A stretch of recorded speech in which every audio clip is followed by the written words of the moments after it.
દર્શક મિત્રો, વડોદરા શહેરના પાણીગેટ પોલીસ મથક હદ વિસ્તારમાં ગમખ્વાર અકસ્માતનો બનાવ સામે આવ્યો છે। યુવક પાણીગેટ પોલીસ મથક હદ વિસ્તારમાંથી પસાર થઈ રહ્યો હતો।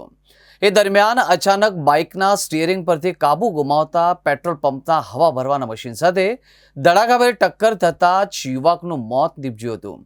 સમગ્ર ઘટનાના હૃદય કંપી જાય એવા સીસીટીવી ફૂટેજ સામે આવ્યા છે। વડોદરાના કલાલી ગામના ચાણક્ય નગરીમાં રહેતો આદિત્ય કુમાર રાજેન્દ્રભાઈ પરમાર ઉંમર વર્ષ 19 બપોરના સમયે શહેરના મહાવીર 4 રસ્તાથી પાણીગેટ તરફ જઈ રહ્યો હતો। એ દરમિયાન તેણે પોતાની બાઇક બેફામ સ્પીડે ચલાવી સ્ટીયરિંગ પરનો કાબુ ગુમાવતા સીધો દુધેશ્વર સોસાયટી સામે આવેલા ખાનગી પેટ્રોલ પંપ બહાર હવા પૂરવાના મશીન સાથે ધડાકાભેર અથડાયો હતો। આ અકસ્માતથી સમગ્ર ઘટના સીસીટીવીમાં કેદ થઈ હતી, જેમાં યુવકની બાઇકની સ્પીડ એટલી ભયાનક હતી કે નજરે જોનાર પણ ચોંકી જાય। ભયાનક રીતે ટક્કર થતાં જ યુવક ઘટના સ્થળે ગંભીર રીતે ઇજાગ્રસ્ત થયો હતો। આસપાસના લોકોએ તાત્કાલિક ઘટના સ્થળે દોડી આવ્યા યુવકને સયાજી હોસ્પિટલમાં ખસેડવામાં આવ્યો।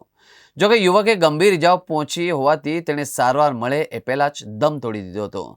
પેટ્રોલ પંપ પાસે બનેલી અકસ્માતની ઘટના સમયે બાજુમાં રહેલી સ્ત્રી પણ ચોંકી ઉઠી હતી અને સ્તબ્ધ થઈ ગઈ હતી।